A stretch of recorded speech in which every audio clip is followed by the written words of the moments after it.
निजुक्ति रे अनियमितता अभियोग करी जिलापाल कार्यालय सम्मुखें प्रतिवाद। केन्द्रापड़ा जिले में गृहरक्षी निजुक्ति प्रक्रिया 121 पदवी पाई 6000 अधिक आवेदन करते तेज निजुक्ति प्रक्रिया सरिबा परे एथिरे अनियमितता होइतिबा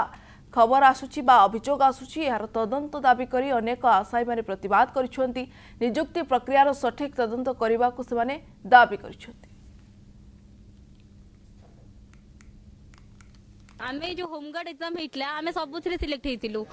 रिटिन फिजिकल मेडिकल तापर भी जो इंटरव्यू नेले ट्रेड टेस्ट सब सिलेक्शन हेलु। फास्ट को गले कि रिटिन बेसिस रे मार्क दिया हिच बोली तापर पिला माने जो माने रिटिन रे 54 56 रखि जंदी तांको काटि दै जंदी इंटरव्यू पनि किछि भी क्वेश्चन नथिला पचार जंदी मते निजे पचार जंदी ना कोन गां कोन पचार कि मते दै जंदी 30 रु 28 से भाई को सही क्वेश्चन पचार जंदी हेले तांको दै जंदी 30 रु 10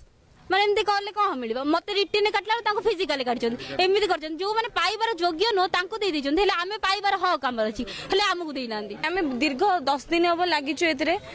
प्रतिवाद कर लगिचु कि आम कथा कहीं शुणुना प्रतिवाद होमगार्ड निजुक्ति जो